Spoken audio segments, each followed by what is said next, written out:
आज वीडियो डाल दिया है। वो चौथा अध्याय का 2-3 श्लोक बच गया था।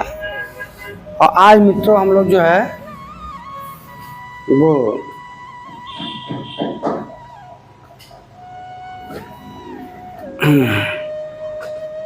आज जो है हम लोग 9वां श्लोक जो है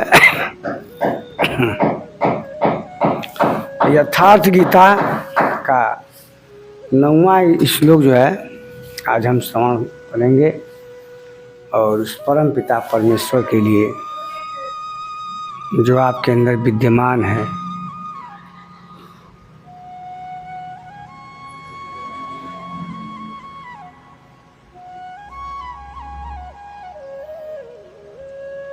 जो आपके अंदर विद्यमान है,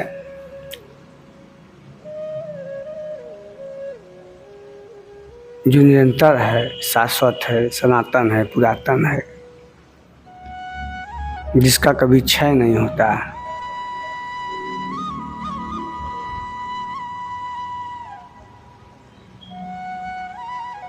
वो हमें सत मार्ग दे स्वयं को जानने के लिए। वो भी गुरु बनकर, सदगुरु बनकर हम ही से अभिन्न होके, अलग होके हमारा मार्गदर्शन करे। ऐसी मेरी प्रभु से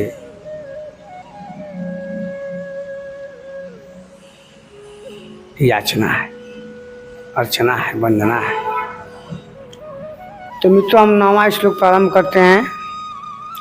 ओम कबीराय नमः, ओम अगणित महाराज, ओम परमात्मा, ओम सद्गुरु, जिसने गीता लिखा है। मित्रों गीता किसने लिखा है, किस काल में लिखी गई है, किस महापुरुष ने लिखा है, ये तो मित्रों कहना जो है ना,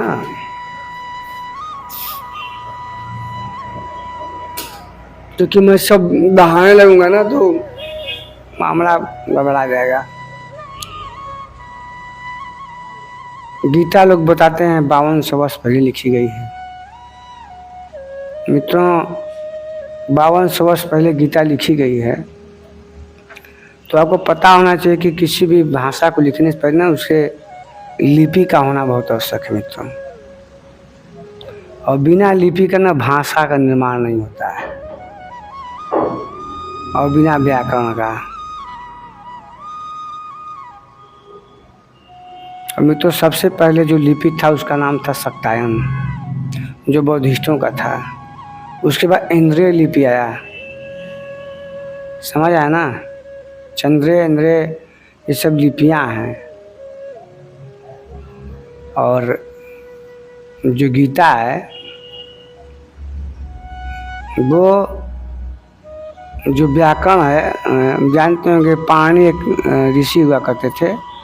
महानंद पद्म के समय थे वो, और महानंद पद्म जात के नाई थे वो, और पूरे भारत के प्रथम चक्रवर्ती राजा थे वो। और उन्हीं का जो है वो मित्र थे, मतलब उनके राज में राजपुरोहित कहिए, उनके मित्र कहिए। वही पाणिनि जो है अष्टाध्यायी किताब लिखी है, पाणिनि। और पाणिनि के बारे में भी कोई जानकारी एकदम वर्जनल जानकारी नहीं है। वो भी बौद्धिस्ट थे, उन्होंने बुद्ध चैतम उन्होंने घोष ने लिखा था बुद्ध चैतम। तो जो है पाणिनि जो है अष्टाध्यायी किताब लिखी। मित्रों उस समय 8 मात्राएं होती थी,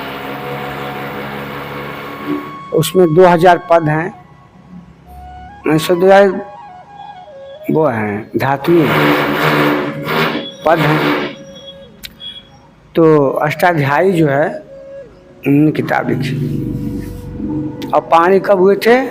322 ईसा पूर्व, मतलब 322 ईसा पूर्व में, जब महानंद पद्म का यहाँ शासक था, घरान का शासक था। यहाँ के भारत के जो शासक थे वो पूरे देश पे उन सबों का जो राज था।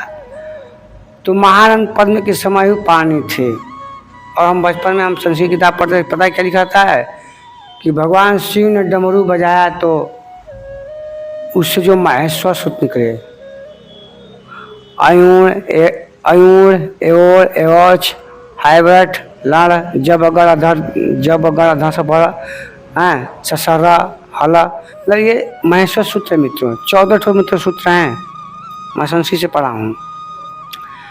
और उन महेश्वर सूत्रों से जो है ये सब बने हैं, सब अक्षर स्वर और व्यंजन, समझ रहे हैं। तो बताइए 322 ईसा पूर्व में भगवान शंकर प्रकट होकर थोड़े मित्रों सब बात करना जो है यह बात छोड़िए, हम बात आते हैं गीता के 4 अध्याय का 4 अध्याय 9वां श्लोक मित्रों। हम 9वां श्लोक जो है पढ़ते हैं आपके सामने। वही हो गया है उल्टा, इसे करना है। तो कहते हैं कि बोल रहे हैं यार, तक तो मैं पढ़ दिया हूँ कि तामस में बता चुका हूँ कि तामसी गुण, किंचित राशि गुण सब। तो कहते हैं अर्जुन कहते हैं कि भगवान प्रकट होते हैं तो क्या तो सभी लोग दर्शन करते होंगे? तो कह रहे हैं कि नहीं नहीं नहीं नहीं, सभी लोग जो है ना दर्शन नहीं करते। कृष्ण कहते हैं नहीं नहीं नहीं, कृष्ण कह रहे हैं कि जन्म कर्म चमेव दिव्यमेव यो वेत्ति तत्वतः त्यक्त्वा देहम पुरुजन्मम नैति मामेति सोऽर्जुन। अर्जुन, मेरा वह जन्म अर्थात ग्लानि से के साथ स्वरूप की रचना तथा मेरा कर्म अर्थात दुष्कृतियों के कारणों से जो है का विनाश साध हेतु करने देने वाली क्षमताओं का निर्दोष संचार धर्म स्थिरता, यह कर्म और जन्म दिव्य अर्थात अलौकिक लौकिक नहीं है। मतलब कृष्ण कहना चाहते हैं कि जो मेरा जन्म होता है तो मैं क्या करता हूँ, तो जब मेरा जन्म अर्थात ग्लानि के साथ स्वरूप की रचना, मेरा कर्म अर्थात दुष्कृतियों के कारण होता है, और ये मेरा जन्म लौकिक नहीं है, अलौकिक होता है, जो इन चक्षुओं से देखा नहीं जा सकता। तो मित्रों किसी का भी जन्म ना इन चक्षुओं से देखा नहीं जा सकता है, वो तो केवल देख सकता है आत्मस्वरूप वाला व्यक्ति, जो अपने अव्यक्त स्वरूप को जानता है उसका वो भी जान सकता है, वो भी यही बात कहेगा जो कृष्ण कह रहे हैं। समझ रहे हैं ना। इसे कबीर कहते हैं कि अवधू मैं अभिगति धाम से चला आया। मैं मतलब वो स्वयं कह रहे हैं कि मैं अभिगति धाम से चला आया, जहाँ कोई गति नहीं होती, कोई समय नहीं होता, मैं वहाँ से चला आया हूँ। न वहाँ समय है, न काल है, कुछ भी नहीं वहाँ से मैं चला आया हूँ। मैं जुलाहा का पुत्र हूँ, कबीर नाम धराया मेरा, परंतु मैं तो अजन्मा हूँ। वो तो कई अपने पदों में कहते हैं कि मैंने विष्णु को ज्ञान दिया, ध्यान सिखाया मैंने, तो क्या वही है, आत्मस्वरूप की बात हो रही है। तो मन और बुद्धि से उसे मापा भी नहीं जा सकता है। मतलब कृष्ण कहना चाहते हैं कि मन और बुद्धि से भी ना, बताइए मित्र, उसको मन और बुद्धि से ना उसको मापा भी नहीं जा सकता है। जब इतना गुण है तो उसे देखता कौन है? तो कृष्ण कहते हैं कि केवल यो वेत्ति तत्वतः। अब वही बात आ गई ना जो मैं अभी बोला हूँ कि वो यही देखता है जो तत्व है, जिसे परम परमात्मा का तत्व से साक्षात कर लिया है, जिसे स्वयं को जान लिया है। मैं पहले बता दिया हूँ, वो वही देख सकता है जो स्वरूप स्थित हो, जो स्वयं के स्वरूप को जानता है, जो ध्यानी है, जो योगी है। जैसे कबीर, गुरु नानक, महात्मा बुद्ध, महावीर, साईं जी महाराज हैं, ऐसे बहुत से महापुरुष, पड़ा वाले बाबा, कीनाराम जी महाराज, कालू जी महाराज, ये सब क्या हैं? ये तत्वज्ञ हैं, तत्वज्ञ हैं। वो स्वयं उस परम तत्व को जानते हैं, जो उनका तत्व हो समझते हैं। वो अपने स्वरूप को जान सकते हैं। कृष्ण कोई पहले व्यक्ति नहीं है, और कृष्ण से पहले ही बहुत लोगों ने जाना, क्योंकि कृष्ण पहले बोल आए हैं कि उन महापुरुषों का द्वारा किया यही निश्चय है, उससे वो तत्वज्ञ हैं, वो जानते हैं उस तत्व को। और आगे भी कृष्ण कहेंगे 4 अध्याय का 34वां श्लोक, तदति प्राणी प्रातेन प्रति परिप्रश्नेन सेवाया, है ना, बता दे रहा हूँ की बात। 34वां श्लोक ये रहा, 34वां श्लोक ये कि उपदेक्षन्ति ते ज्ञानम ज्ञानी ज्ञानिनस्त तत्व दर्शनम, मतलब उस तत्व को जानने वाले जाओगे तुम, उस परम तत्व को जाना चाहते हो, जाओ संतों महात्माओं के पास, उनका चरण स्पर्श करो, उनका पैर दबाओ, उनकी सेवा करो, उनकी वंदना करो, याचना करो, तो वो तत्वदर्शी ज्ञान तुझसे वो कहेंगे। कौन कहेगा? जो तत्व है, जो तत्व सत्य को जानता है। तो कृष्ण कैसा कहना चाहते हैं मित्रों, बता दे रहा हूँ। और आगे कहते हैं कृष्ण, अरे भाई कौन श्लोक आ गया?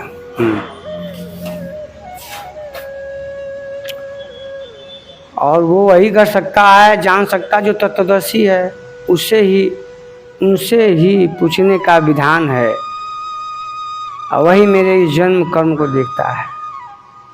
मतलब कृष्ण कह रहे हैं कि इन आंखों से मुझको देखा नहीं जा सकता है, मेरे जन्म को इन आंखों से नहीं देखा सकता है।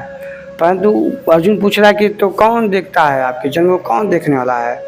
तो बातें हैं कि जो तत्वत है, जो तत्पुरुष है, वो मेरे स्वरूप को जानता है, वो मेरे स्वरूप को देख सकता है। तो क्या कृष्ण को देख सकता है क्या? क्योंकि कृष्ण तो कहते हैं कि हम आत्मा गुणा के सब भूत समस्थित, मतलब मैं क्या हूँ? मैं सभी भूतों में स्थित हूँ। भूतों का मतलब जीवात्मा की मैं बात कर रहा हूँ। तो जैसे मेरे अंदर भी कृष्ण है, उनके अंदर भी कृष्ण है, उनके अंदर भी कबीर है, सबके अंदर कृष्ण कबीर है, ऐसे महापुरुष। तो क्या कबीर कृष्ण है क्या? नहीं नहीं नहीं नहीं मित्रों, वह आत्मा है। जो तत्व है वो मेरे स्वरूप को जानता है, मतलब कृष्ण करके वो आत्मा को जानता है, मुझे नहीं, आत्मा को जानता है, मेरे स्वरूप को जानता है, वो जो तत्वदर्शी है। और उनसे पूछने का विधान है, और उन्हीं से पूछने का विधान भी है। तो उनसे मतलब कौन? मतलब सदगुरु की बात हो रही है यहाँ पे, क्योंकि कृष्ण अभी आगे बताएंगे। 4 श्लोक का 34वां श्लोक जो भी मैं पढ़ा हूँ। तो वो तत्वदर्शी कौन? जैसे गांधी जी महाराज हो गए, जैसे उनके गुरु हो गए, जैसे कबीर हो गए, जैसे कृष्ण भी सदगुरु हैं, जैसे कि महावीर हैं। तो जो उस मार्ग के हैं, जो तत्व को जानते हैं, उन्हीं कहने का विधान है, वो उनसे यही विधान है, उनसे जाके तुम पूछ सकते हो। और वही मेरे इस जन्म और कर्म को देखता है, मेरा साक्षात करने के बाद उसका पुनर्जन्म नहीं होता है। मतलब कृष्ण कहना चाहते हैं कि मेरे जो स्वरूप को देख लेता है तो फिर उसका जन्म और मरण नहीं होता। मतलब कृष्ण का नहीं मित्रों, बता रहा हूँ बार बार, वो कहना चाहते हैं मेरे तत्व को, मतलब स्वयं आत्म स्वरूप को जो देख लेता है कि उसका जन्म मरण नहीं होता है, वो क्या करता है? वो परमात्मा में विलीन हो जाता है। मतलब आप परमात्मा ब्रह्मांड जो प्रकाश उसमें विलीन हो जाता है, फिर उसका जन्म मरण नहीं होता है, वो परम तत्व को जान सकता है, वो परम तत्व में विलीन हो जाता है मित्रों। जैसे आपका शरीर है 5 तत्व से बना हुआ है, नभ गगन जल क्षितिज तन समीरा, अब 5 तत्व से बना शरीरा। जल गगन क्षितिज नभ क्या पवन शरीरा, अब 5 तत्व से बना शरीरा। मतलब प्रकृति से जो बना हुआ ये शरीर है, ये 5 तत्व से तो शरीर बना हुआ है। अग्नि यज्ञ, अग्नि जल और धरती वायु और पानी, ये सब 5 तत्वों से बना आपका शरीर है। तो जब आप शरीर का, देह का नाश होता है, शरीर जब आत्मा इसमें निकलती है, शरीर का मरना होता है, तो जब आपकी लाश जल जाती है तो क्या होता है, ये सारे धुआं में आपका जो है आकाश में उड़ जाएगा, जल में आपका शरीर फिर जो बचा होगा मिल जाएगा, उसमें जल जाएगा, अग्नि के हवाले हो जाएगा आपका शरीर, वायु मिल जाएगा और धरती में मिट्टी मिल जाएगी। मतलब 5 जिसे शरीर मिल जाता है, उसी प्रकार जब ये प्रकृति की माया है, और जब आप आत्म माया में रहेंगे, जब आत्म ध्यान चेतना साधना किए हैं, स्वयं का दर्शन किए हैं, तो क्या करेगा, परमात्मा मिल जाएगा। तो ना उसके पास सूक्ष्म शरीर है और ना ही कारण शरीर है, क्योंकि अपने ध्यान साधना के माध्यम से उसने सारे शरीरों का नाश कर दिया। मित्रों, ये शरीर छूटने के बाद भी ना 2 शरीर बचता है। एक तो शरीर होता है सूक्ष्म शरीर और एक होता है कारण शरीर। जो सूक्ष्म शरीर होता है, इस शरीर को छोड़ के उसके बाद उसका नाश नहीं होता, क्योंकि वो उसमें सब स्मृतियाँ, बुद्धि चेतना सब उसमें रहता है। और वही सूक्ष्म शरीर जो आत्मस्वरूप होता है, किसी माता के गर्भ में जाके जो है शरीर में प्रवेश करके वो उसका जन्म होता है। जो कारण होगा, तो जब आप परम पिता, जब आप स्वयं ध्यान साधना योग किए हैं, जो अपने ज्ञान के द्वारा, अपने योग के तप के द्वारा आपने सारे इच्छाओं का अंत कर दिया है। जैसे बुद्ध भगवान कहते हैं कि दीपक का बुझ जाना ही तृष्णा का नाश है। जब तृष्णा का मतलब इच्छा मित होता है, जब उसका नाश पूरा अंतर्गत, आपका जो इच्छा है ना वो मर जाएगा ना, सब आप में कोई लालसा न रहेगी, न मोक्ष की कामना रहेगी, न स्वर्ग की कामना रहेगी, न नरक की कामना रहेगी, न स्वर्ग, किसी कामना आपके अंदर नहीं रहेगी। कामनाओं का अंत हो जाएगा तो आप स्वच्छंद हो जाएंगे। उसी प्रकार जब शरीर जल्द नष्ट हो जाएगा, ये शरीर भी नहीं रहेगा, तो मिल जाएगा प्रकृति में। और जो आत्मस्वरूप है, वो आत्मस्वरूप तो परमात्मा में चला गया आपका, बस। तो आप उसका, क्योंकि उसके पास कारण शरीर भी नहीं बचेगा और ना उसके पास सूक्ष्म शरीर बनेगा, क्योंकि परमात्मा स्वरूप हो जाएगा। तो उस स्थिति में क्या होता है, उसका न जन्म होता है और न ही कर्म होता है, वो सारे बंधनों से मुक्त रहता है। और मित्रों, मैं बताता हूँ, जब आप यही सारे कर्मों से मुक्त जाएंगे तो आप स्वच्छंद होकर उस परम पिता परमेश्वर में आपका विलय हो जाएगा। और इस माया में रहते हुए आप उससे ऊपर उठ सकते हैं। उसकी विधि में तो मैं बताऊंगा। दृष्टा भाव हो जाइए आप, उसकी विधि यही है। आप वही काम करिए कि माया में रहते हुए भी आप माया में मत रहिए। आप ये मत देखिए माया झूठा है। जैसे शंकराचार्य कहते हैं कि अहम ब्रह्मास्मि जगत मिथ्या, मतलब अहम का भाव ही परमात्मा के मार्ग पे ना बाधक है। वो ज्ञानी भी रहिए लेकिन भक्त टाइप का रहिए, और आत्मसमर्पण कर दीजिए परमात्मा के सामने। आत्मसमर्पण, स्वयं आत्मा के सामने स्वयं को आप समर्पण करिए। कोई इच्छा मत रखिए मित्रों, आप उस परम तत्व में हो जाएंगे, सारी इच्छाओं का अंत हो जाएगा। बस ऐसी लागी लगन मीरा हो गई मगन। वो तो गली गली हरि गुण, तो आप भी परमात्मा गुण गाए रहेंगे ना। आपका उठना बैठना चलना फिरना सब समाज कल्याण के हुआ, आप सब कुछ तो आप उसी में मिली हो जाएंगे। तो कृष्ण कहते हैं कि वो मुझे वो जब मेरा आत्मस्वरूप, मतलब मेरा जब दर्शन कर लेता है, जब मेरा साक्षात्कार कर लेता है, मतलब आत्मा का साक्षात्कार कर लेता है, तो क्या कहता है, वो मुझे ही प्राप्त होता है। तो ये जो मुझ है, ये मुझ क्या है, वो आत्मा है।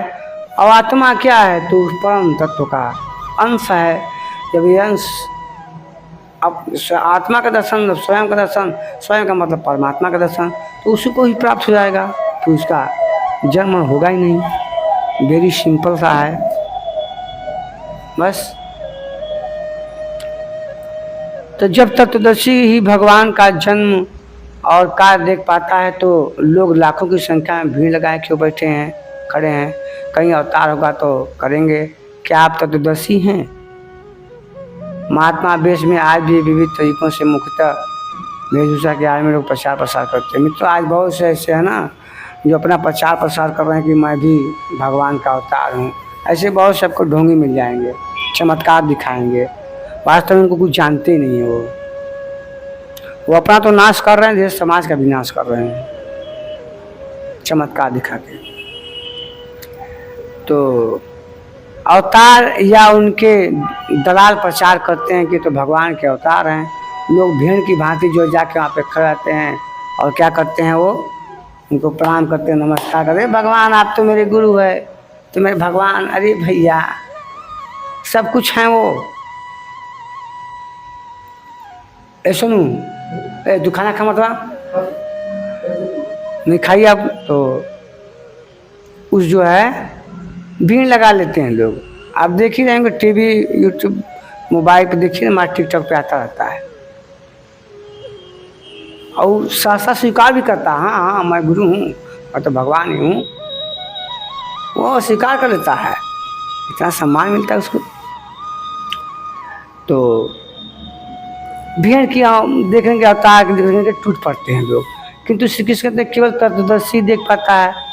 अब तत्वदर्शी किसे कहते हैं? अध्याय 2 में बता चुके हैं सत्य असत का निर्णय देते हुए श्री कृष्ण ने बताया था कि अर्जुन असत वस्तु का क्या कहते हैं कृष्ण, कि असत वस्तु का अस्तित्व नहीं है, परंतु जो सत्य है उसका अभाव भी नहीं है। मैं गीता पढ़ा हूँ, लेकिन मैं तो बता दूँ ना, मैं गीता का 10-15 श्लोक हमको बड़ा अच्छा लगता है। इसमें ये भी श्लोक एक है कि असत वस्तु का अस्तित्व नहीं है, परंतु जो सत्य है उसका अभाव भी नहीं है। तो क्या है? हे अर्जुन, तीनों लोकों में मेरे प्राप्त करने योग्य कुछ भी नहीं है, परंतु मैं जो चाहूँ उसको प्राप्त कर सकता हूँ। परंतु मैं ऐसा नहीं करता हूँ, मैं केवल कर्म करता हूँ और निस्वार्थ भाव से कर्म करता हूँ। मैं ये सिद्ध करना चाहता हूँ कि निस्वार्थ मार्ग पे कर्म करने के बाद भी इस संसार में जिया सकता है, इस संसार को उदाहरण दिया सकता है। मित्रों, कृष्ण का ऐसा चित्र छा गया है, मैं बता दे रहा हूँ, सच बात बता रहा हूँ। क्या कृष्ण ने गीता लिखा है? अरे तो वेद व्यास नाम के थे, उन्होंने लिखा। और लिखा क्या उन्होंने बोला और बताया जाता है कि गणेश ने लिखा है, गणेश जी ने इसको लिखा महाभारत।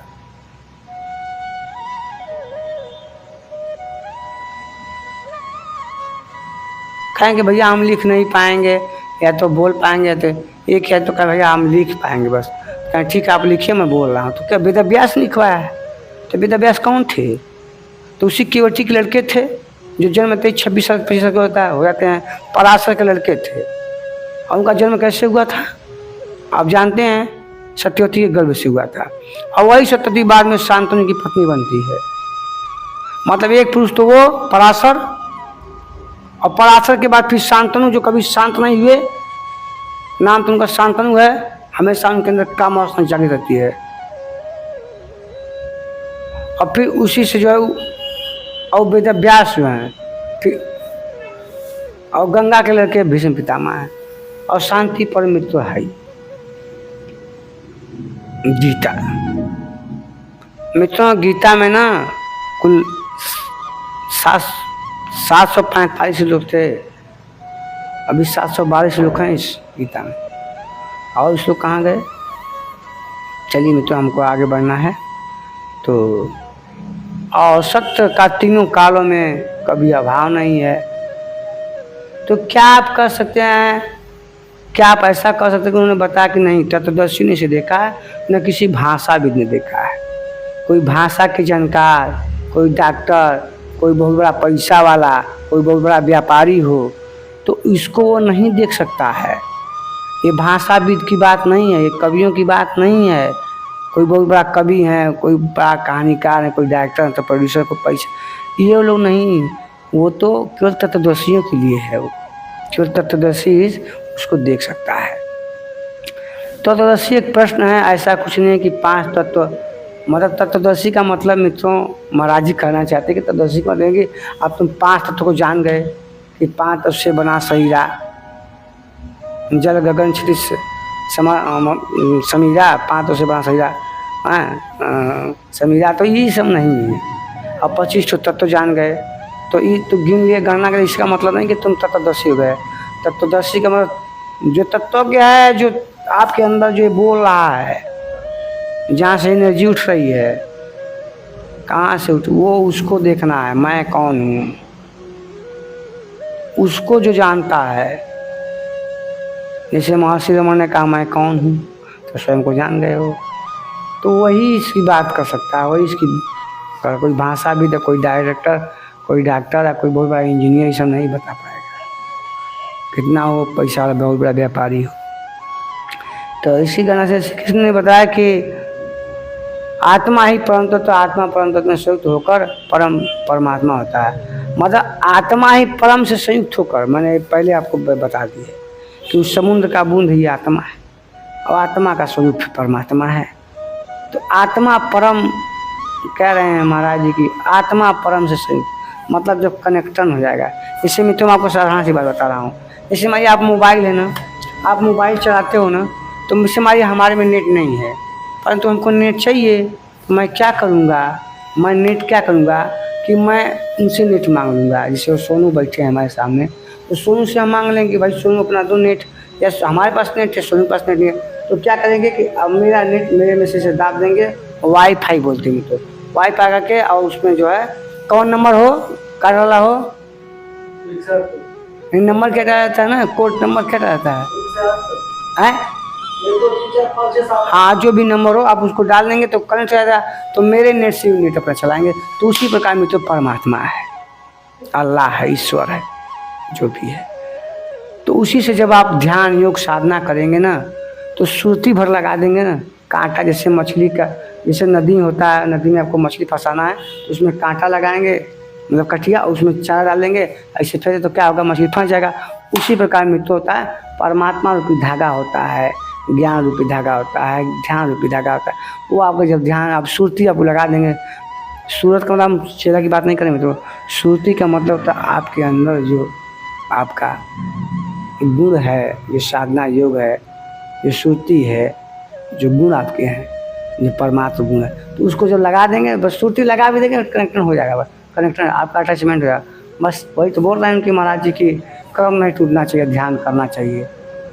आप तुम भी बतियाओगे तो वही आप ध्यान करते सब आपको मिलता रहेगा। तो अब मित्रों, इस श्लोक का मित्रों अब मैं बोलने जा रहा हूँ। अब श्री कृष्ण मेरा जन्म दिव्य से देखना तो मुझे प्राप्त होता है, और लोगों ने उनकी मूर्ति बनानी, पूजा करने, आकाश में कहीं उनके निवास का, मतलब कृष्ण कहना चाहते हैं कि लोग क्या हैं, लोग क्या हैं, बेकार हैं, लोग क्या हैं, जानते नहीं कुछ, कोई प्रचार कर दिया भगवान, अब भैया भगवान ऐसे होता है, तो ईश्वर ऐसे होता है, तो उसकी मूर्ति बना लिए, खूब भाई मूर्ति बना लिया, आओ मूर्ति बना लिए, सारी मूर्ति बना लिया, और कल्पना करके भगवान ऊपर होगा, भगवान का ब्रह्मलोक होगा, तो भगवान का स्वर्ग लोक होता है, भगवान ठेंगवा होगा, कुछ नहीं, सब फालतू चीज़ होती है, किसी ना फालतू चीज़ें हैं।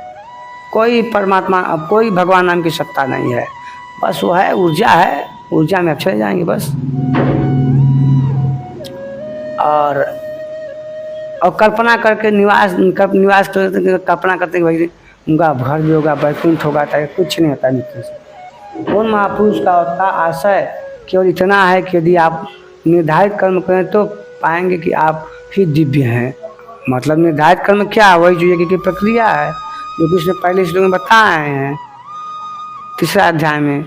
तो जो यज्ञ की प्रक्रिया क्या है, तो परमात्मा का ध्यान, साधना, योग, निष्काम कर्म योग, कर्ता होते या कर्ता होते या कर्ता का भाव, और जो करता है, जो कर्ता से विशेष में तो कर्ता होता है।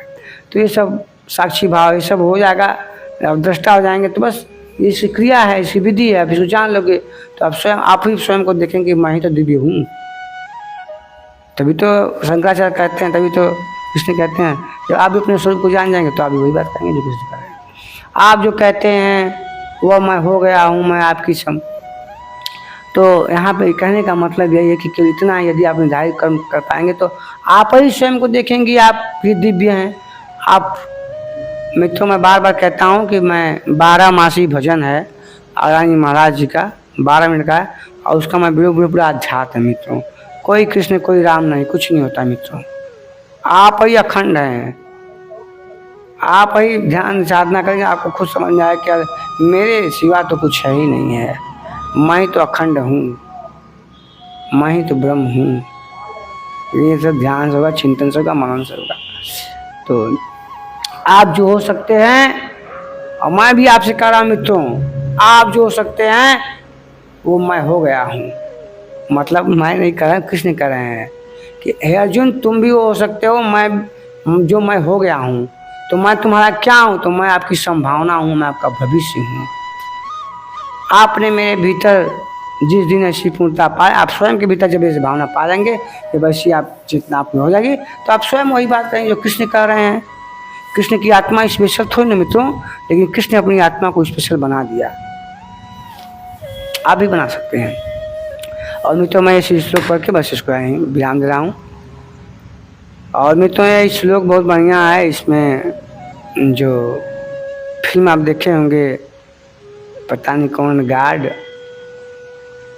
ओ माय गॉड, ऐसा कुछ फिल्म है, और उसमें प्रेस रावल ये इसको बोलते हैं मिथुन के सामने कोर्ट में, बीत राग भय क्रोध, बीत राग भय कोय,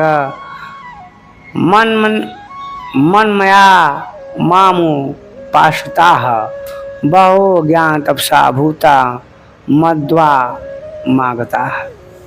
राग और विराग दोनों से परे, बीत राग भय, इसी प्रकार भय अभाव क्रोध से दोनों से जो परे होता है, जो भाव से होता है, अर्थात अहंकार से जो रहित रहता है, हो चुके हैं। अब बहुत से लोग ज्ञान तब पवित्र होकर स्वरूप को प्राप्त कर चुके हैं। अब ऐसा होने लगा, ऐसी बात नहीं है, यह विधान सदस्य रहा है बहुत से महापुरुष इसी प्रकार का जो है, इसी प्रकार से मेरे स्वरूप को प्राप्त हो गया। किस प्रकार जिन जिनका हृदय अधर्म से ग्लानि से भर गया है, और मैं जब देखता हूँ कि वो जब ग्लानि से भर गया है, तो मैं क्या करता हूँ, मैं सदगुरु की भांति होकर, आत्मस्वरूप से अलग होकर मैं उसकी स्वयं ही जो है देखभाल करने लगता हूँ। जैसे रामकृष्ण परमहंस जी करने लगे स्वामी विवेकानंद का, जैसे अरविंद जी गुरु परमानंद जी महाराज करने लगे, जैसे क्या नाम उनका है, चैतन्य महाप्रभु का कृष्ण करने लगे, उसी प्रकार में तो मैं भी करता हूँ। मैं भी जब करता हूँ तो मेरे भी कभी आगे करते हैं, मेरे गुरु अनंताजी में आगे करते हैं।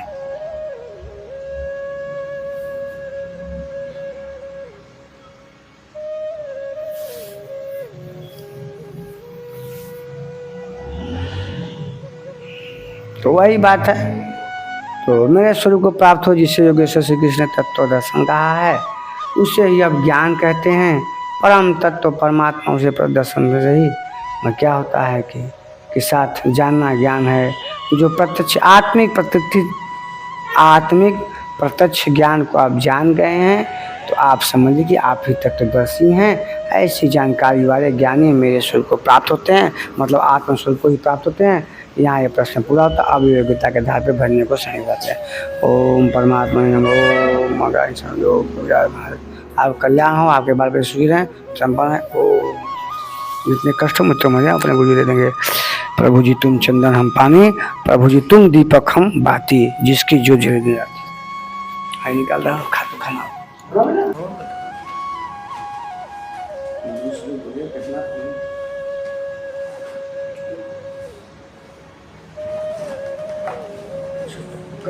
सुनी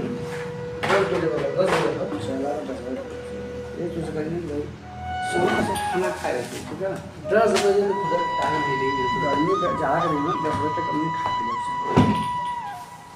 10 बजे टाइम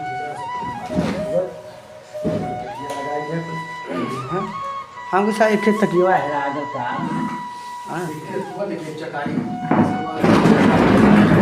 चटाई के घर में हो यार, चटर करेला सुतले खरी एक चटाई ना हम बिछाई के चटाई भूल गए, हम तो नहीं जाएंगे चटाई एक है और घरे जाएगा देखिए एक चदरा बिछाओ लेके हटा देंगे, पत्रा भी नहीं मुड़ के रख दे बस सब मिटा क्या करता बाद में खाना खा के समय से खाना खा करके बस चैन से सो जाए।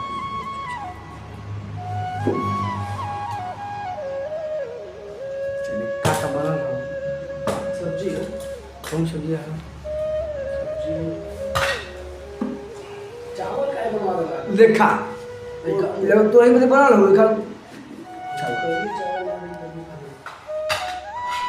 दाल में हम उसे करी है चावल तो चौना वाला कहेंगे फिर बढ़ा देंगे। चला हम लोग, हाँ।